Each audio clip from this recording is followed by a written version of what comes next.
back last year when things were normal, I sat around a table with the vice president and he listened to mayors from across this country and he heard our concerns. And then when he began to push out policy platforms, he incorporated many of the things that we had elevated to him related to cares and concerns. Please mute. Mayors from across this country related to cares and concerns across our country. I was sworn into office in 2018, but I understand from friends like Eric Garcetti that back in the good old days of the Obama-Biden White House, there was a friend in the White House. Regardless of your party affiliation, there was someone that mayors across the country could call upon to help us with our challenges. Just yesterday, President Trump paid a visit to Atlanta. Somehow my invitation was lost in the mail, but a fellow mayor asked me why was I missing yesterday when people greeted him at the airport. And I told him I had scheduled an appointment to have my toenails removed one by one. Jokingly, of course, but I think it really speaks to how I and so many mayors feel based on the challenges that we are facing under this administration. Someone comes to town, the president comes to town, not to help, but to continue to divide us. And so that is why before I get to removing my fingernails one by one, I'm excited about Joe Biden being the next president of the United States. And I know my good friend, Eric Garcetti, can tell you even more. Well, thank you, Keisha, and thank you, Greg Fisher, Nan Whaley, the entire board for all of your leadership in what's been an exceptional few days. I remember what it was like to have that partnership in the White House. When I got elected as mayor, it was 2013, and a group of us, the whole class of 2013, were invited into the Roosevelt Room in our nation's capital at the White House. And Barack Obama and Joe Biden didn't just want to have a photo op with the new mayors, they wanted to listen. For 2 hours, they went around the country listening to the needs, the challenges, the hopes and the dreams of America's cities, and then followed up by visiting our cities and being those partners. I remember when Joe Biden came out to my city, Los Angeles, to help us become the largest city in America to raise the minimum wage to $15 an hour. When his secret weapon, Dr. Joe Biden, came out to help us make community college free, also the largest city in America to do so, and helped us boost our college attendance from public school graduates by 50%. When he came out and before Paris held the largest climate accord in the world between Chinese and US mayors in Los Angeles and helped us bring the Summer Games home back to America. You see, a partnership with Joe Biden is just that. It's friendship. He doesn't ask for anything. He just believes in a better America. And he knows as a former local official that it starts in local communities, that power doesn't come from Washington to America. It comes from America and our 19,000 local communities to Washington, D.C. Keisha? So it's my pleasure to introduce the next president of the United States, Joe Biden. Hello, everybody. It's very great to be back with all of you. And Keisha, thank you for your friendship, and Eric, yours as well. And you've both been doing a heck of a job. Look, I want to thank you for everything you're doing and for the faith you've placed in me so early on. But look, I've had the privilege of speaking to this body many, many times over the years, from the time I was a senator and as vice president. And I've always had enormous respect for just how tough your jobs are. I'm not being solicitous.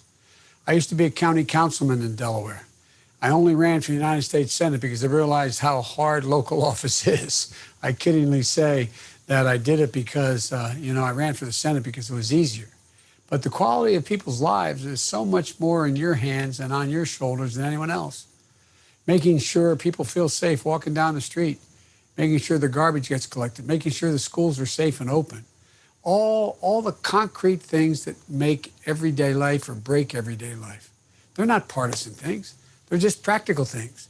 People look to you, Democrats and Republicans. You're also on the front lines when emergencies hit, from fires to floods to school shootings to public health issues, helping save lives as well as livelihoods. That's why I've made it a priority my entire career to work closely with you. From the time I got to the Senate 180 years ago, as well as my tenure as vice president. If I have the honor of becoming your president, I make this commitment to you. You're going to have an access directly to the White House. And I'm going to be right there with you, helping you in your communities based on what you think you need and the challenge you're facing. Because the president, Mayor, pointed out that it is about all from the bottom up. It doesn't go from the top down. We're dealing with 4 historic crises all at once. A once-in-a-century pandemic that has claimed over 200,000 American lives, a devastating economic recession, a long overdue reckoning on racial justice, and a changing climate that's ravaging communities all across the country. I need not tell that to Eric and the mayors in California and Oregon and Washington State.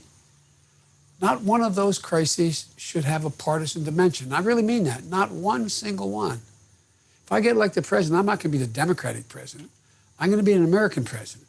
Whether you voted for me or against me, whether your city is red or blue, I'm going to be there, I promise you. Frankly, we should be able to address each one of these the same way mayors solve problems, by leading with the facts and with reality, putting the well-being of our constituents first, uniting people around solutions that work for everybody. But tragically, that isn't how this current administration is wired. The only problems that matter to this president seem to be problems that affect him personally. He divides everything into red and blue states, red states, Democratic cities, Republican cities. I think that explains why. One day before we hit 200,000 deaths, the president held a campaign rally and insisted that the virus was, quote, affects virtually nobody. Then he went on to say, quote, except elderly people with heart conditions and problems. You know, ask the folks in your communities how they feel about that. Their parents are being referred to by the president as nobodies. Ask their families for that empty seat at the kitchen table this morning. If that's true, they're nobodies. Kids who lost their teachers, parents and grandparents, friends or coworkers, sisters or brothers, never going to see again. The problems we're facing affects all of us, every one of us in every community. You know, I think this may be the toughest time in a long time to be a mayor, especially a big city mayor. But that's not true. It's across the board. Mayors have faced adversity before. Some of you remember back in 2008, the economy was in free fall. We were losing 700,000 jobs a month because of the recession we inherited. Families lost, and I know you remember this, families lost more than $16 trillion, families, in personal wealth. People who had never missed a mortgage payment, all of a sudden were underwater, being foreclosed on because of the number of foreclosures that occurred on their streets, significantly reducing the value of their home. It was devastating. We didn't solve it by saying you're on your own. It's what it is. We came together. With your leadership, we passed and implemented the Recovery Act. We provided $140 billion in state and local fiscal relief, keeping law enforcement and firefighters on the job. We sent more than $50 billion to your school districts, saving more than 300,000 education jobs. We provided middle-class tax relief, helping families send their kids to college to buy their first home. We invested in the future. We put $48 billion in infrastructure projects, building 42,000 miles of roads, nearly 27,000 bridges to go along with the biggest clean energy investment in all of our history, creating hundreds of thousands of jobs. And I said then and I say again, you should be able to make the decisions what your city most needs. It shouldn't have to go through your state legislatures all the time. You should have an opportunity. Even conservative economists acknowledge that what we did saved us from a depression. When the president gave me the honor of leading the recovery effort, first thing I did, I went to the mayors. Some of you were still around then. I spoke with over 200 mayors. Because of you, we came through the moment together. I really mean it. I was on the phone constantly. That's the same approach we should be taking today. It starts with your budgets. You have to balance your budgets. You're getting squeezed like never before. Local services are getting pared back. Municipal jobs are falling by the wayside. Furloughs and layoffs, compounding the devastation. We still have no effective national standard for curbing the virus, which is infuriating because scientists insist We could save 110,000. They expect close to 200,000 more lives to be lost between now and January. They insist we could save 110 by the end of the year by simply wearing masks. And that's straining your budget even more because it keeps businesses from opening back up. It keeps emergency rooms full. It holds down your cities from springing back to life. There's no reason, none, that we can't work together. We can't work together again to overcome these challenges. You all know the House passed the HEROES Act, which would provide $915 billion in local and state government. It's collecting dust right now in the Senate. Majority Leader, who I know well, says let the states go bankrupt. We should have a local emergency fund that drives resources straight to you. Expand your health infrastructure. Reimburses overtime pay for the essential workers and first responders. Whatever your community needs the most. It isn't all about resources, though. The time when people are crying out for justice, exercising their right to peacefully protest, it's falling on you to keep the peace. And God, it's a tough job under any circumstances. It's nearly impossible with a president who scapegoats mayors and fans the flame of division. We can work together to build trust and accountability between police and communities, to condemn all violence while still addressing the pain and injustice that they're feeling and rooting out systemic racism. And as you all deal with the effects of extreme weather, fires, floods, superstorms, it's like we've never seen. You know, we can work together to invest in our communities, to make them more resilient to climate change. The problems are different in some places it's about flooding. Some places it's about being wiped out by storms along the coast where I live. Sometimes it's about being safe, just keeping people safe from fires. But it also is about being able to create millions of jobs, modernizing your buildings and your transportation system, making your community stronger, greener, better positioned to seize the opportunities in the years ahead. That's what I plan on doing to get to you. That's what we did when I was vice president. That's what we'll do if I have the honor of becoming your president. You know, what we can't do, though, is divide ourselves into pieces. That's the only strategy this president seems to know. But it doesn't work. It can distract you from a problem. It can create a new problem to occupy your attention, but it can't actually solve anything. You all know better than anyone. Dividing ourselves gets us nowhere. We have to work together in good faith, competently, efficiently, leading with the facts. We can disagree on policies, but we have to cooperate. It's the only way we're going to come out of these crises and ensure that our best days are still ahead, which I firmly believe they are. That's what we've tried to do in this campaign, and that's what I'll do as president. Work with all of you, Democrats, Republicans, Independents. As I said, if I'm elected president, I'm not going to be a Democratic president. I'm going to be an American president. Blue cities, red cities, it does not matter to me. I promise you.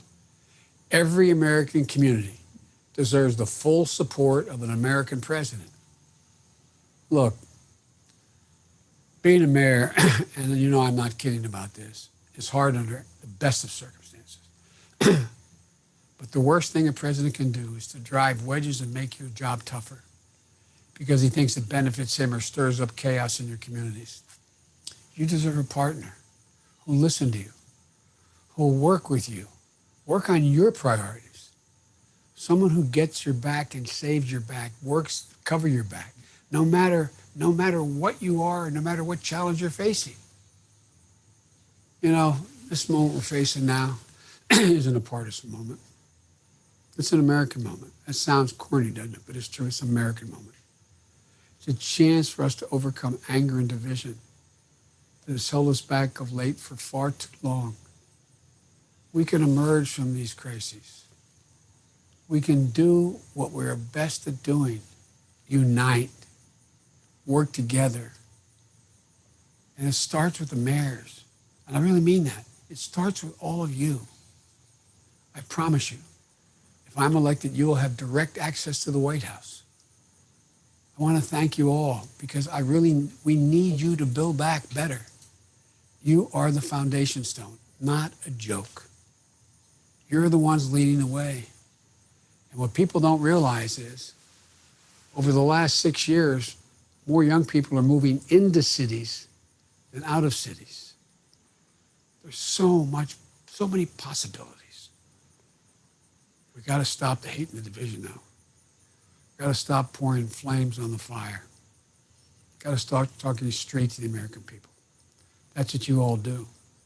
You do it every day. I want to make clear to you, I've never been more optimistic, and I've been doing this a long time, about the prospects for this country than I am today. The blinders have been taken off the American people. They understand what's going on now. They understand. They understand it's about all of us. They want to get things done. And so it's going to start with you. I promise you I'll have your back. I mean that sincerely. Look at my record, I have. And I want to make sure that your ideas are the ones that are funneled up. They don't have to go through a state legislature or go through a governor. They can go straight to the federal government, straight to me. I really mean it. So God bless you. May God protect our troops, and thank you for what you do. Your job is too hard for me. Well, thank you, Mr. Vice President. It's an honor to have you with us today. We really appreciate your support. Thanks for being with the U.S. Conference of Mayors here in our virtual fall leadership meeting. I want to thank all of our mayors, all of our presenters, and others who have participated in today's session in the past 2 days. And on a personal level, I want to thank all of you all for your understanding and support here during the challenges that we're facing here in Louisville, and for each other as we reach out to each other and rise to the challenges of this